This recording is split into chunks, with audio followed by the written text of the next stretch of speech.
130 kilometre की रफ्तार से दो ट्रेनें आसपास से गुजरनी थी। मालगाड़ी बीच में खड़ी थी। इस वजह से कह रहे हैं कि एक्सीडेंट हो गया और ये देश में पहली बार होगा जब तीन ट्रेनों का एक साथ एक ही समय पर एक ही जगह पर एक्सीडेंट हुआ। कह रहे हैं कि 21वीं शताब्दी का सबसे बड़ा एक्सीडेंट है ये। अब तक जो आंकड़े सामने आए हैं उसमें जो डेथ टोल है वो बहुत ही बड़ा है। जो अगर बात करें कि कितने पैसेंजर थे, तो एक ट्रेन में कह रहे हैं कि 1200 के लगभग पैसेंजर थे और दूसरे ट्रेन में 1000 के लगभग पैसेंजर थे। ये तो रिजर्व वाले थे जिन्होंने टिकट करवा के बैठे थे। हमारे देश में ऐसा देखा गया है कि जो अनरिजर्व्ड है, जो खासतौर पर जनरल डब्बों में बैठे रहते हैं, 72 लोग स्लीपर के डब्बे में बैठते हैं, लेकिन जो जनरल डब्बे हैं उसमें कम से कम 150 से 180 लोग आमतौर पर बैठते ही बैठते हैं। बहुत ठूसम ठूसी होती है। जो भी ट्रेन में ट्रैवल किया उन्होंने देखा होगा जनरल डब्बों की हालत किस कदर है। तो जो ऑफिशियल आंकड़ा है, जिसमें जिस तरीके से पता लग रहा है कि 1200 के लगभग जो वहाँ पैसेंजर थे वो एक ट्रेन में ट्रैवल कर रहे थे, दूसरे ट्रेन में 1000। इन सब दोनों का आंकड़ों को मिला दिया जाए तो लगभग लगभग 2500 पैसेंजर्स उस ट्रेन में मौजूद थे जिसका अब एक्सीडेंट हो चुका है। अभी धीरे धीरे करके जो खबरें हमारे छन छन के सामने आ रही हैं उसमें जो डेथ टोल है वो बहुत ज़्यादा बताया जा रहा है। अगर बात करें कि हिंदुस्तान में ये कैसा एक्सीडेंट है, तो इस सदी का सबसे बड़ा एक्सीडेंट बताया जा रहा है। जहां पर जो ट्रेन है, मैं ट्रेन का नाम भी बता देता हूं आपको। एक ट्रेन है जो शालीमार से चलकर उसे चेन्नई सेंट्रल जाना था। 3:20 दोपहर के 3:20 में वो निकली थी वहां से और उसे पहुंचना था अगले दिन 4:30 के आसपास। 25 घंटे का सफर था। दूसरी ट्रेन बेंगलुरु से निकलकर उसे हावड़ा पहुंचना था। लगभग लगभग उसका भी उतना ही किलोमीटर है। कह रहे हैं कि 2000 किलोमीटर के आसपास ट्रैवल करना था। लेकिन दुखदायक बात यह कि इसमें से एक ट्रेन कायदे से 3 घंटे लेट हो जाती है। क्या लेट वो वजह बनी जिस वजह से ये ट्रेन एक्सीडेंट हुआ, आज आपको तफसील से बताएंगे हर एक वो चीज़।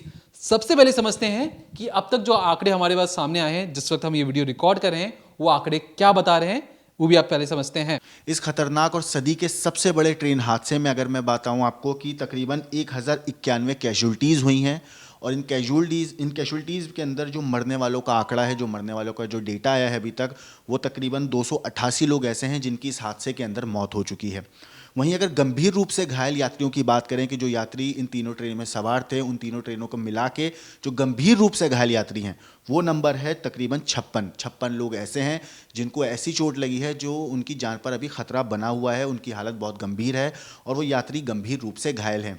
वहीं अगर 747 लोग ऐसे हैं, उनकी बात करें, 747 यात्री ऐसे हैं इन तीनों ट्रेनों के अंदर जो इस दुर्घटना के शिकार हुए, इस हादसे का शिकार हुए, उनको चोट लगी है लेकिन उनकी चोट ऐसी नहीं है कि उनको जान का खतरा हो। ये जो आंकड़ा है ये दोपहर 2 बजे तक का है जो अभी तक हमें पता चला है। वहीं अगर आपको एक बहुत अजीब और इंटरेस्टिंग बात बताऊं कि सरकार ने तकरीबन 12 लाख रुपए का मुआवजा देने की बात करी है पीएम केयर फंड से। लेकिन जब आप टिकट लेते हैं तो आपको पता है कि ऑनलाइन चाहे आप टिकट लें या ऐप के थ्रू टिकट लें या प्लेटफॉर्म पे जाकर टिकट लें, तकरीबन 49 पैसे का इंश्योरेंस आपको हर टिकट पर मिलता है। मतलब जो आपको अमाउंट मुआवजे का दिया जाएगा वो इंश्योरेंस की जो अमाउंट होगा वो तकरीबन 0.49 पैसे ऐसे हैं जो आपको टिकट लेते टाइम आप खुद पे कर देते हो इंश्योरेंस के तौर पे। ऐसे केस में जब आप इंश्योरेंस पे टिकट लेते हो, टिकट लेते टाइम आपको इंश्योरेंस मिलता है, आप पे कर देते हो 49 पैसे। ऐसी हालत में अगर किसी की मौत हो जाती है उस टाइम पे, उस टिकट पे जब सफ़र करते टाइम, उस सफ़र के दौरान विकलांगता और अगर डेथ हो किसी को जाती है तो उसको 10 लाख रुपए मुआवजा दिया जाता है। वहीं आंशिक विकलांगता जो होती है उस पर तकरीबन 7.5 लाख रुपए का मुआवजा है। वहीं हॉस्पिटल का जो इलाज का खर्चा होता है वो 2 लाख तक की हॉस्पिटल के इलाज के खर्चे के लिए दिए जाते हैं। वहीं अगर मैं बात करूं आपसे दीपक, इस पूरे केस में ये हादसा जो हादसे हो रहे हैं लेकिन हमारा बजट इतना है, रेलवे का बजट लगातार बढ़ता है, उसके ऊपर आप कुछ बताइए। देखिए, जिस तरीके से आसिफ ने बताया कि आपको 49 पैसे, मात्र 1 रुपये से, या कहें 50 पैसे, 1 रुपये का आधा, उससे आप इंश्योरेंस जब करवा लेते हैं आपको पता भी नहीं चलता कि आप जो टिकट करवा रहे होते हैं तो मात्र 49 पैसे में आप 10 लाख तक का इंश्योरेंस अपने नाम कर चुके होते हैं। फिलहाल के लिए जो सरकार है, खुद प्रधानमंत्री ने अपने राजकोष से जो केयर फंड है उससे 12 लाख रुपए और जो इंश्योरेंस जो जितने पैसेंजर्स होंगे उनमें उन्हें 10 लाख, तो लगभग लगभग 22 लाख रुपए होंगे। लेकिन देखिए, ये हम जस्टिफाई नहीं कर रहे इस चीज़ को, लेकिन 22 लाख रुपए किसी की आर्थिक मदद होना भी, वो भी ऐसे समय में बहुत मायने रखता है क्योंकि बहुत परिवार हैं जो डिपेंडेंट थे उन पर। लेकिन चलिए जो बात करें कि रेलवे का बजट कितना है, वो कितना खर्च करती है, लेकिन उससे पहले मैं आपको बता दूं कि मान लीजिए ऐसा आपके मन में सवाल आया होगा कि एक ट्रेन दूसरी ट्रेन की ट्रैक पर कैसे आ गई, मालगाड़ी खड़ी थी तो इस ट्रेन ने कैसे ठोक दिया और ये ट्रेन एक दूसरी ट्रेन पर कैसे चढ़ गई। तो देखिए होता कुछ नहीं है, जो भी अभी तक इनिशियल रिपोर्ट्स आई हैं उसमें कहा गया है कि सिग्नल की खराबी थी, कोई मैनुअल एरर नहीं था। आसपास के इलाकों में ज़रूर उस इलाके में नक्सली इलाके हो सकते हैं, तो ये भी कहा जा रहा है कि प्लानिंग के तहत या किसी ने पटरी उखाड़ने की कोशिश की हो, इससे भी दरकिनार नहीं किया जा रहा है, लेकिन फिलहाल के लिए कहा जा रहा है सिग्नल लॉस है। लेकिन आप समझते हैं कि पहले पहले मैं आपको बताऊंगा बजट कितना है, लेकिन उससे पहले समझिए कि एक ट्रैक पे दो ट्रेनें कैसे आती हैं। रेलवे बहुत बड़ा है, कहते हैं कि हिंदुस्तान में सबसे ज़्यादा सरकारी नौकरी देने वाला कोई अगर डिपार्टमेंट है तो वो रेलवे है। हिंदुस्तानी नहीं, दुनिया में सबसे ज़्यादा सरकारी नौकरी देने वाला डिपार्टमेंट इंडियन रेलवे ही है। अब बात करते हैं कि मान लीजिए कोई ट्रेन कैसे पता लगता है, एक कंट्रोल सेंटर में या स्टेशन मास्टर को कैसे पता लगता है कि उसकी स्टेशन पे कोई ट्रेन आने वाली है, या उसके इलाके में जितनी दूरी मान लीजिए कोई निर्धारित किया होगा कि 5 किलोमीटर एरिया किसी स्टेशन मास्टर के अंदर आता है, तो कौन सी पटरी पे कितनी ट्रेनें हैं, पटरी खाली है कि नहीं खाली है। तो इसके लिए कुछ ज़्यादा रॉकेट साइंस नहीं है, होता यूँ है पटरी पर अगर ट्रेन खड़ी रहती है तो उसका एक सिग्नल जाता है स्टेशन मास्टर तक। उनकी सामने उनकी जो स्क्रीन पर बहुत सारे सिग्नल चल रहे होते हैं। अगर पटरी पर ट्रेन है तो लाल दिखाएगा, अगर पटरी पर ट्रेन नहीं है तो हरा रंग दिखाएगा। मैं ऐसा इसलिए कह रहा हूँ क्योंकि हमारे पास कुछ तस्वीरें आई हैं बहानगर बाजार की जहाँ पर एक्सीडेंट हुआ। तो जिस तरीके से आप देख सकते हैं, आसिम मैं बताऊँगा, तो देखिए ये जो इलाका आप देख रहे हैं ये है लूप लाइन। लूप लाइन से कहने का मतलब आना और जाना। उसके ऊपर है अपलिंक, उसके ऊपर है डाउनलिंक, फिर से है लूप लाइन। टोटल 4 पटरियां हैं, 2 पटरियां मेन लाइन कही जाती हैं। लूप लाइन मतलब मान लीजिए कोई राजधानी है, शताब्दी आई हो, तो राजधानी शताब्दी है और नॉर्मल सी कोई एक्सप्रेस ट्रेन है, तो उस एक्सप्रेस ट्रेन को लूप लाइन में कर दिया जाता है और राजधानी ट्रेन को मेन लाइन के थ्रू पास कर दिया जाता है। जैसी राजधानी ट्रेन चली जाती है, जो नॉर्मल ट्रेन है उसको फिर मेन लाइन में लाकर फिर आगे बढ़ाया जाता है। अब दिक्कत यहीं पर है, दिक्कत यहीं पर इस कहने का मतलब कि कहा जा रहा है कि शायद लूप लिंक पर ही मालगाड़ी खड़ी थी और ये जो ट्रेन है शालीमार वाली जो ट्रेन है जो चेन्नई सेंट्रल जाना था, वो ट्रेन आकर पीछे से मालगाड़ी को धक्का मार देती है, क्योंकि इसकी जानकारी ना ड्राइवर को थी ना किसी स्टेशन मास्टर को थी और इसी वजह से सिग्नल का पता नहीं चल पाया। यानी मालगाड़ी पटरी पे खड़ी थी, इस चीज़ की जानकारी ना स्टेशन मास्टर को थी ना लोको पायलट जो शालीमार वाली ट्रेन को चला रहा था। अब बात करते हैं कि जिस तरीके से पता क्यों नहीं चल पाया। देखिए हमारे देश में कम से कम हाल फिलहाल के वक्त में हमारी सरकार 2,40,000 करोड़ रुपए रेलवे पर खर्च कर रही है। ये इतनी बड़ी रकम है कि आप सोचिए कि इससे एक देश चल सकता है। एक देश को चलाने के लिए जितने रुपए की ज़रूरत होती है उतने ही रुपए इंडियन रेलवे अपने ऊपर खर्च कर रही है। जैसा कि कुछ तस्वीरें सामने भी आई हैं कि वंदे भारत ट्रेन आ रही है, ब्रिजेस बन रहे हैं, बहुत तेज़ी से काम हो रहा है, पटरियाँ बिछ रही हैं, पैसे बहुत खर्च कर रही है सरकार। लेकिन हमारा सवाल यह है कि पैसे खर्च कर रही है लेकिन हम लोगों को भूल रहे हैं। जो मूलभूत जो लोग रेलवे का इस्तेमाल करते हैं, वो गरीब लोग जो बहुत ही कम रुपए में एक जगह से दूसरी जगह ट्रैवल करते हैं, उनकी जान की कीमत इतनी सस्ती हो गई है कि मात्र 49 पैसे में इंश्योरेंस करवाते हैं, 10 लाख का इंश्योरेंस मिलता तो है, लेकिन उस जान की कोई कीमत ही नहीं है ऐसा लग रहा है। पैसे खर्च हो रहे हैं प्रीमियम ट्रेनों में, शताब्दी है, राजधानी है, ब्रिजेस बन रहे हैं, ट्रैक बिछाए जा रहे हैं, लेकिन जहां मूलभूत पैसे खर्चा करना चाहिए सेफ्टी के लिए, सिक्योरिटी के लिए, रेलवे वहां पर कितना खर्चा कर रही है, ना के बराबर, ऊंट के मुंह में जीरे के बराबर है। तो कहने का मतलब कि देखिए ट्रैवल हर कोई प्लेन में जो ट्रैवल करने वाला अक्सर ट्रेनों पे सफ़र तो नहीं कर रहा, और यहाँ पे जो भी तस्वीरें हमारे सामने आई हैं उसमें ऐसे लेबर क्लास ही हैं जो एक जगह से दूसरी जगह जाके ट्रैवल कर रहे हैं, अपनी खाने पीने की चीज़ें कर रहे हैं, क्योंकि बहुत कम पैसे में वहाँ पहुँच जाते हैं। अब रेलवे कहती तो है कि वो बहुत ज़्यादा पैसे खर्च कर रही है। अब मैं अगर आपको एक छोटा सा आंकड़ा और बताऊँ, देखिए इस साल, क्योंकि इस साल जब तक हम वीडियो रिकॉर्ड कर रहे हैं, कहा जा रहा है कि 48 एक्सीडेंट अब तक इस साल हो चुके हैं, कंपेयर टू 35 एक्सीडेंट जो पिछले साल हुए थे।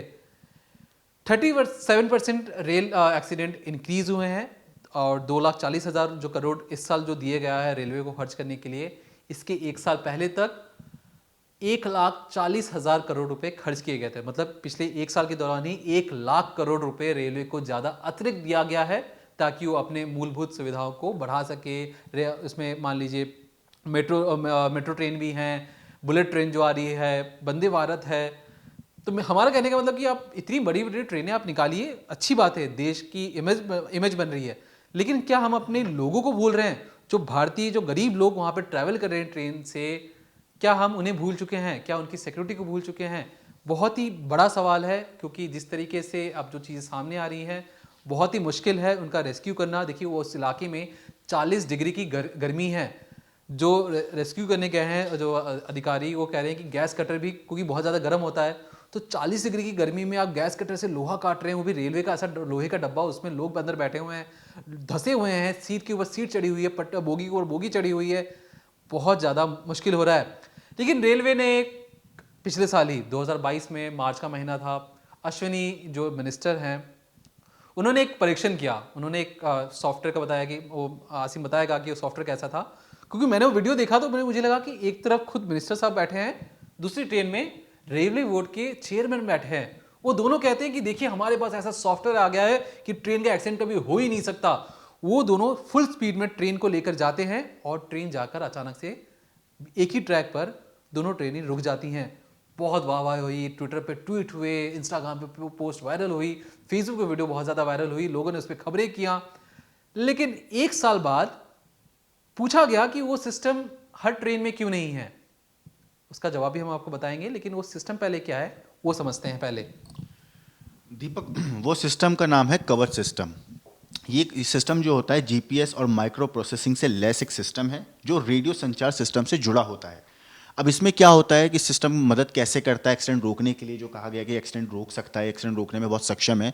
इसमें ये होता है कि अगर एक पटरी पर सामने कोई भी रुकावट आ जाती है तो ये सिस्टम एकदम फ़ौरन अलर्ट कर देता है और ये ट्रेन की जो स्पीड होती है उसे धीरे धीरे कम कर देता है। टक्कर होने से पहले ये ट्रेन की स्पीड इतनी कम कर देता है कि टक्कर अगर हो भी है तो उसका असर उतना नहीं होता। ये एक डिवाइस ट्रेन के इंजन में लगा होता है और अगर दो ट्रेन सामने से आ रही होती हैं तो वो ये दोनों ट्रेनों को सिग्नल भेजता है और फिर उसके बाद दोनों ट्रेनों की जो स्पीड है वो कम हो जाती है। ये सिस्टम वैसे तो साल 2012 में ट्रायल इसका हुआ था और 2020 में इस सिस्टम को लगाने का काम भी शुरू हो गया था। लेकिन अभी तक हमारे देश में दीपक ये किस पूरी तरीके से हर ट्रेन में नहीं लगा है, और जो इनमें लगा भी है वो ट्रेनें बहुत स्पेशल ट्रेनें होती हैं, जैसे राजधानी हुई, शताब्दी हुई, बड़ी ट्रेनें जो हैं उनमें होता है, ना कि जो हर छोटी जो ट्रेन जो लोकल पैसेंजर्स के लिए चल रही हैं उनमें ये सिस्टम अभी तक पूरी तरीके से नहीं लगा है। जैसे आपने बताया कि बड़ी ट्रेनों में होता है, यही मेन चीज़ है कि देखिए जो प्रीमियम ट्रेन हैं बहुत ज़्यादा अमीर लोग हैं। मैं चाहता हूँ कि जो गरीब लोग, जो असली भारतीय हैं, जो मेहनत कर रहे हैं, मिडिल क्लास वाले लोग हैं, उनकी सुरक्षा के लिए रेलवे क्या कवच सिस्टम कब तक ला पाएगा? क्यों? इस बारे में ये कहा गया था कि साल 2024 के आखिर तक उम्मीद है कि देश की जितनी भी ट्रेन्स हैं, चाहे वो पैसेंजर ट्रेन्स हों या फिर स्पेशल ट्रेन्स हों, एक्सप्रेस ट्रेन्स हों, उन सब ट्रेन के अंदर साल 2024 तक उम्मीद है कि ये कवच सिस्टम लग जाएगा। हाँ, 1 साल तकरीबन और इंतज़ार करना पड़ेगा, क्योंकि देखिए देश के हमारे जो रेलवे लाइनें बहुत बड़ा नेटवर्क है, इसके अंदर तकरीबन जितनी भी ट्रेन्स हैं, पैसेंजर ट्रेन्स हैं, कैसे मालगाड़ियाँ भी हैं, अलग अलग तरह की ट्रेन्स हमारे देश में, जिसके बारे में आप अभी बताइएगा। लेकिन इन ट्रेन्स के अंदर पूरी तरीके से प्रॉपर लगाने में इतना टाइम का वक्त लगेगा, क्योंकि ये एक बहुत बड़ा नेटवर्क है, जैसे आपने बताया, दुनिया का एक ऐसा नेटवर्क है जो सबसे ज़्यादा गवर्नमेंट जॉब्स लोगों को देता है। तो ये जो कवच सिस्टम है ये आने वाले वक्त में हर ट्रेन में लग जाएगा, और ये उम्मीद है कि आने वाले वक्त में इस तरह के जो हादसे हैं वो बिल्कुल ना के बराबर होंगे। लेकिन दीपक, हमारे देश में कितनी तरीके की ऐसी ट्रेन्स हैं और तकरीबन कितने यात्री हैं जो डेली इन ट्रेन से सफ़र करते हैं, और मालगाड़ियों के बारे में आप क्या, मतलब कितनी टोटल मालगाड़ियाँ हैं, उनका क्या जो लोड ले जाने का होता है वो कितना क्राइटेरिया है? देखिए हमारे देश में 12,617 ट्रेनें हैं, ये जिसमें पैसेंजर्स बैठकर एक जगह से दूसरी जगह का सफ़र तय करते हैं। लगभग 2,30,00,000 यात्री रोज़ ट्रैवल करते हैं। ये यात्री कितने होंगे, इस बात का अंदाज़ा आप इस बात से लगाइए कि जो ऑस्ट्रेलिया की पूरी पॉपुलेशन है, पूरे देश की जो पॉपुलेशन है, हमारे देश में वो उतने ही यात्री बैठकर ट्रैवल कर लेते हैं एक जगह से दूसरी जगह आने जाने का। अब आते हैं मालगाड़ी के ऊपर। अब क्योंकि मालगाड़ी को बहुत दूर तक जाना होता है तो उसको रुक रुक के धीरे धीरे छुक छुक करते हुए आराम से वो ट्रेन जाती है, जहाँ चाहा मन चाहा वहाँ ट्रेन को रोक दिया, एक्सप्रेस ट्रेन को निकाल दिया, दूसरी ट्रेन को निकाल दिया, फिर मालगाड़ी धीरे धीरे। तो कहते हैं कि 30 लाख टन 30 मिलियन टन लगभग इतना ज़्यादा माल ढोया जाता है पर डे। 2 करोड़ 30 लाख मैंने बताया, ये भी पर डे इतने यात्री ट्रैवल करते हैं। अब इतनी ज़्यादा ट्रेनें हैं तो उसके लिए अब सवाल, जाहिर सी बात है सवाल पूछा जाएगा, ट्रेन एक्सीडेंट हो चुका है तो सवाल ये आता है कि देखिए जो हमारा जो कवच मॉडल है ये यूरोपियन देश, क्योंकि हम जो भी इंडियंस है ज़्यादातर अपने यूरोपियन देश और अमेरिका को ही अपना स्टैंडर्ड मानते हैं कि भाई वहाँ पे ऐसा हो रहा है तो हमें इंडिया में भी ऐसा करना चाहिए। तो यूरोपियन से हमने सीखा कि किस तरीके का हमें ट्रेन कोलाइडिंग सिस्टम ऐसे बनाना चाहिए। वहाँ पर जो 1 किलोमीटर का ट्रैक पे जो खर्चा आता है इस सिस्टम को लगाने का, कवच सिस्टम लगाने का, कवच जैसा सिस्टम लगाने का, वो आता है 2 करोड़ रुपए। लेकिन भारत में अगर ये बनता है कवच सिस्टम, अगर सक्सेसफुल हो जाता है आने वाले वक्त में, तो कहा जा रहा है कि 1 किलोमीटर पर 50 लाख रुपए रेलवे को खर्चा करना पड़ेगा, तब जाकर ये सफल हो पाएगा। मुझे एक चीज़ बताइए, जैसे आपने खर्चे का बोला, टोटल आपने बताया 2 करोड़ 30 लाख यात्री हैं जो डेली ट्रेन से ट्रैवल करते हैं, और हमें पता है कि एक टिकट पे इंश्योरेंस लगता है तकरीबन 49 पैसे। तो अगर देखें तो 1 करोड़ 15 लाख के आसपास या 1 करोड़ 10 लाख के आसपास यहाँ पे पूरा डेली का एक अमाउंट आता है इंश्योरेंस का रेलवे के पास या गवर्नमेंट के पास। अब डेली कितने लोग ट्रेवल करते हैं हमें पता है, साल में कितने करते हैं उसी हिसाब से बढ़ जाएगा।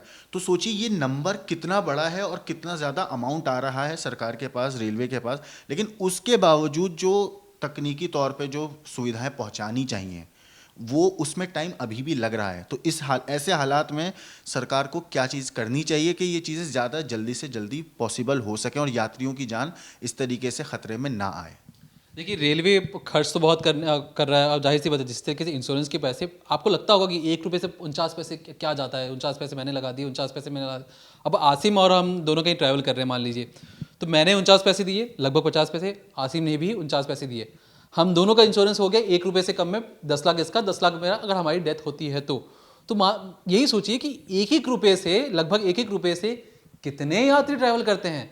हर रोज़ तो इंश्योरेंस के पैसे नहीं देने पड़ते। तो सरकार को चाहिए कि जो पैसे अतिरिक्त कमा रही है वो उनकी सेफ्टी के लिए, उनकी सिक्योरिटी के लिए इस्तेमाल करे। और ख़ास तौर पर क्योंकि आप सोचिए एक ट्रेन में 1000 लोग ट्रैवल कर रहे हैं, दूसरी ट्रेन में 1200 के लगभग ट्रेन ट्रैवल कर रही है, तो एक इंजन 1000 जानों को लेकर एक जगह से दूसरी जगह जा रही है। अब कहा जा रहा है कि जो ट्रेन जो कल जिसका एक्सीडेंट हुआ उसमें कवच सिस्टम था ही नहीं, तो मतलब जो व्यक्ति अपना टिकट करवा रहा है वो अपनी जान जोखिम में लेके रेलवे में बैठ रहा है कि मुझे उसे पता है कि भाई इतनी सिक्योरिटी है ही नहीं, ये ट्रेन चली है 2 स्टेशन का, एक्सीडेंट हो जाएगा। तो ऐसा कौन सा कॉन्फिडेंस सरकार को दिलाना पड़ेगा कि कवच सिस्टम का, देखिए हमारे ट्रेन में कवच सिस्टम है, यात्रा कीजिए। क्योंकि सरकार का दावा है कि कवच सिस्टम ऐसा है कि 10,000 साल में कोई एक गलती हो सकती है। तो 10,000 साल में एक गलती हो सकती है। पिछले साल ही मिनिस्टर साहब ने कवच सिस्टम लागू किया, उसके 1 साल बाद एक्सीडेंट हो गया। अब उनका कहना है कि देखिए इतना बहुत पैसा लगता है, बहुत बड़ा नेटवर्क है। अरे बहुत बड़ा नेटवर्क है तो भैया, तो बहुत इतने लोग ट्रैवल भी तो कर रहे हैं, आप इतना पैसा कमा भी तो रहे हैं, पैसा कमा रहे हैं प्लस आपको सरकार पैसे दे भी तो रही है, खर्च कीजिए। आपको ज़रूरत थोड़ी है कि भाई मैं वंदे भारत निकाल दूँ, मैं ये ट्रेन निकाल दूँ और पहले सिक्योरिटी पे काम ही ना करूँ। ट्रेन एक्सीडेंट ना हो, ट्रेन आके रुक जाए, क्योंकि मामला आप सोचिए इतना गंभीर है। लोहे के डब्बे के अंदर आप बैठे हैं, पटरियां लोहे के डब्बे को फाड़ कर ऊपर जा रही, छत से निकल जा रही हैं, एक डब्बे के ऊपर दूसरा डब्बा चढ़ रहा है। सोचिए 21 जो बोगियां थी वो पलट गईं और उसमें से 3 बोगियां दूसरी ट्रेन के सामने आती हैं, और फिर कितने लोग, कितने बुजुर्ग, कितने बच्चे होंगे। और ये 2 ट्रेनें ऐसी थी जिसमें आम लोग ज़्यादा सफ़र करते थे, जो गरीब तबके के थे, जो तमिलनाडु की साइड जाते थे, चेन्नई की साइड, मतलब उधर की साइड ज़्यादा जाते थे कुछ इलाज के लिए, कुछ बिहार, यूपी, बंगाल यहाँ से जाते थे नौकरी के लिए अलग अलग जगहों पे। तो ऐसे लोग जो खुद नौकरी की तलाश में, जो अपनी रोज़ी रोटी की तलाश में जा रहे होंगे, कुछ लोग होंगे जो शायद अपने घर को लौट रहे होंगे और अब वो लोग नहीं लौटेंगे। तो इस तरीके में सरकार ने भले ही कवच सिस्टम लेकर आई, बोला कि दोनों साइड से ट्रेन आ जाएगी, कुछ नहीं होगा, रेड सिग्नल को अगर ड्राइवर ने तोड़ दिया तो हम स्पीड रुक जाएगी फौरन पर। ये बात सब सही है कि वो चीज़ आप टेक्नोलॉजी ला रहे हो, लेकिन पॉइंट ये है कि अभी तक देश ऐसा नहीं है कि हमारे देश में जल्दी काम करने की काबिलियत नहीं है। अगर सरकार चाहती तो ये काम जल्दी भी हो सकता था। इसे ज़रूरी नहीं कि 2024 तक का वक्त लगे, ये 2023 में भी कंप्लीट हो सकता था, बल्कि 2021 में भी कंप्लीट हो सकता था। बात यह है कि इसको लाने में देर क्यों की गई। जैसे कि आपने बताया कि सरकार बहुत जल्दी कर सकती थी। एक मैनुअल जो फाटक होता है ना, कि मैनुअल फाटक, मैं हम लोग कुछ देर पहले पढ़ ही रहे थे, हम दोनों साथ में ही पढ़ रहे थे, तो हमें पता लगा कि एक रिपोर्ट सामने आई कि सरकार ने दावा किया कि देखिए 2025 तक ना हमारे यहाँ 2200 या 2300 के लगभग फाटक है, मैनुअल फाटक है, मतलब एक शख्स आता है, रस्सी उतारता है, फिर उस फाटक में लगाता है, ऐसे मैनुअल बहुत सारे 2000 के लगभग फाटक हैं। सरकार ने दावा किया कि 2025 तक हम उसे एकदम फुल ऑटोमेटिक कर देंगे, स्टेशन मास्टर वहाँ बटन दबाएगा, वहाँ फाटक नीचे गिर जाएगा, मैनुअल कुछ नहीं रहेगा, ये नहीं रहेगा। अब जब हमने रिपोर्ट पढ़ा तो पता लगा कि इस साल जो सरकार का एम था कि देखिए 1000 हम मैनुअल फाटक को कंप्लीट कर देंगे, सिर्फ 200 ही हुए हैं। मतलब अपने टारगेट से अगर मैं कहूँ कि 10 में से मुझे नंबर देना हो तो 10 में से मैं 2 नंबर दूंगा सरकार को, क्योंकि उसने मैनुअल फाटक पे इतना काम किया ही नहीं है। देखिए सरकार चाह रही है कि ट्रेनों की स्पीड बढ़ जाए, सरकार चाह रही है कि भाई ऐसे ट्रेनें आए कि जो यूरोपियन स्टैंडर्ड के लगे, अमेरिकन स्टैंडर्ड के लगे, विदेशी आए तो बोले बोले वाह वाह वाह वाह, ये तो हमारे घर जैसा ट्रेन है, हमारे गाँव में ऐसी ट्रेनें चलती थी, भारत में ऐसी ट्रेनें चल रही हैं। अच्छी बात है, आप बढ़ाइए, स्पीड बढ़ाइए, ट्रेन बढ़ाइए, लेकिन सुरक्षा का क्या, उस फैसिलिटीज़ जो देनी है आम जनता को वो तो पहुँचे, और सबसे बड़ी बात उनकी जान कितनी सुरक्षित है उस ट्रेन में सफ़र करते वक्त, ये सबसे बड़ी बात है। यहाँ जितने भी यात्री थे उन्हें नहीं पता होगा कि कवच सिस्टम, ज़्यादातर यात्रियों को नहीं पता होगा कवच सिस्टम है क्या और उस ट्रेन में है या नहीं है। अगर नहीं है तो क्यों नहीं लगा, अगर लगा है तो वो हमारी जान कैसे बचाएगा। जितने यात्री उस ट्रेन में, इन दोनों ट्रेन में सवार थे, मुझे नहीं लगता कि ज़्यादातर यात्रियों को इस बारे में जानकारी भी होगी। तो सबसे बड़ी चीज़, यात्रियों को ही नहीं पता कि उनकी जान सुरक्षित है या नहीं है। अगर है तो फिर वो इस तरीके की हालात को वो कैसे बच सकते थे, क्योंकि अगर उन्हें पता होता कि हमारी जान इस तरीके से खतरे में, तो शायद वो लोग उस ट्रेन में बैठते ही नहीं। अब जैसे कि मिनिस्टर साहब ने तो वीडियो जारी कर दिया, और वीडियो देखने वाले जो ट्विटर पे जो इतने ज़्यादा लोगों ने उसको रीट्वीट किया कि देखिए कवच सिस्टम आ गया, कवच सिस्टम आ गया, जिन लोगों तक वो सिस्टम पहुंचना था उससे कोसों दूर है। हमने ये भी रिसर्च किया कि कवर सिस्टम अब तक कहाँ कहाँ लगाया गया, तो हमें पता है कि सेंट्रल रेलवे पे ज़्यादातर काम है, क्योंकि यहाँ पे ना बहुत ज़्यादा भीड़ है। मुंबई से लेके जो मुंबई वाला एरिया है वहाँ पे ये सिस्टम को, मुंबई, ये इस जगह ज़्यादा लगाया जा रहा है, छोटे स्टेशनों पे बहुत कम ध्यान दिया जा रहा है। अब कहने का मतलब ये है कि अब जो ट्रेनें निकलेंगी वो मुंबई में तो नहीं चल रही हैं, वो एक स्टेट से निकल के दूसरे स्टेट में तो जाएंगी। तो मिनिस्टर साहब को चाहिए था कि वो पहले वीडियो ना बनाते, पहले वो दिखाते कि भाई हमने 100 में से 100 नंबर ले आए हैं, हमारे देश की कोई एक ऐसी इंजन नहीं है, ऐसी पटरी नहीं है जहां कवच सिस्टम काम ना करता हो। ये करने के बाद अगर वीडियो जारी करते हैं, उसके बाद वो बोलते कि भैया देखिए हम तो एकदम मतलब बवाल चीज़ कर दिया हमने। लेकिन आप क्या करते हैं, छोटा सा थोड़ा बहुत काम करते हैं, कहते हैं कि जो आधा मटका होता है छलकता ज़्यादा है, भरा मटका कम से कम शांत रहता है। आपको चाहिए ये था कि आप पूरी ट्रेनों को, पूरी रेलवे पटरी को कवच सिस्टम से लैस कर देते, उसके बाद आकर वीडियो बना के कहते देखिए हमने ऐसा सिस्टम बनाया है कि ट्रेन एक्सीडेंट अब नामो निशानी नहीं रहेगा, कभी कोई एक्सीडेंट भारत में होगा नहीं। इस गारंटी के साथ आप बोलते हैं, देखिए कितने पैसेंजर और ज़्यादा आपको ट्रैवल करना पसंद करते हैं। आज के टाइम पे लोग बस से निकल जाते हैं, क्यों भाई, ट्रेन में ट्रैवल करना अब सेफ नहीं लगता। और इस तस्वीर को देखने के बाद आपको क्या लगता है कि जो इंडियन रेलवे में जो लोग ट्रैवल करेंगे, क्या उनके मन में डर नहीं बैठेगा, उन्हें डर नहीं लगेगा? बहुत बड़ा सवाल है इंडियन रेलवे पर। मतलब जो तस्वीरें दीपक आई हैं हादसे वाली जगह से, जो उस जगह से आई हैं कि जहाँ पे एक साइड मालगाड़ी दबी हुई है, उसके ऊपर इंजन चढ़ा हुआ है, मतलब वो ऐसा लग रहा है कि देखने के बाद कि असलियत में है भी ये। मैं तो सोच रहा हूँ कि जो लोग वहाँ मौजूद होंगे, जिन्होंने उस चीज़ को देख रहे होंगे, उन लोगों को कैसे यकीन हो रहा होगा, जो वहाँ के लोकल लोग हैं, जो सबसे पहले वहाँ पे लोगों की जान बचाने पहुँचे थे, जिन्होंने हादसे के फ़ौरन बाद लोगों को ज़िंदा वहाँ से निकाला पाए, जो कुछ लोग गंभीर रूप से घायल थे उन्हें बचा पाए। एक तो गर्मी का इतना बुरा हाल है वहाँ पे, और ऐसे हालत में लोहे को वहाँ पे गैस कटर से काटा जा रहा है, उसकी गर्मी, फिर वहाँ पे लोग जो गंभीर रूप से घायल हैं, तकलीफ, परेशानी, चोट, भूख, प्यास, मतलब सोचिए उस जगह की हालत होगी क्या। अभी ये जो गैस कटर वाली बात है, आप बहुत देखिए कि वहाँ हालत बहुत ज़्यादा ख़राब है। मैं उन लोगों की तारीफ़ करूँगा जो लोग खुद जाकर, वहाँ के जो इलाके के जो गांव वाले हैं, वो खुद जाकर लाइन में लगकर इस भयंकर गर्मी में खून दे रहे हैं, ताकि खून की कमी, जितने भी लोग वहाँ पर हैं घायल हुए हैं, उन्हें खून की कमी ना हो। गांव का गांव उठ उठ के जा रहा है। ये होते हैं असली इंसानियत, ये होते हैं भारतीयता, कि अपने साथी को देखते हुए, ना मज़हब देखा किसी ने, धर्म की बात बहुत होती है, मज़हब की बात बहुत होती है, लेकिन देखिए ये होती है इंसानियत, ये होती है भारतीयता। खून देने के लिए, खून हर एक का, जितने भी इंसान है सबका खून, सब पहुंचे हुए वहाँ पे, मदद करेंगे, हाँ, सबका। बिना धर्म, बिना किसी चीज़ की सोचे, बस उन्हें पता चला हादसा हुआ है, बिना किसी के कहे, किसी के प्रेशर है, वो खुद वहाँ पहुंचे, लोग लाइन लगा के खून दे रहे हैं ताकि इंसानियत की जान बच सके। सबका खून लाल होता है चाहे कुछ भी हो जाए। लेकिन सवाल उठाना बहुत लाजमी है। आप अच्छी अच्छी चीज़ें कर रहे हैं, अगर आप अच्छी चीज़ों में आपका अगर नाम अगर सामने आता है, तो जब कोई चीज़ बुरी होती है तब भी आपका नाम लिया जाएगा कि क्यों और कैसे हो गई ये चीज़ें।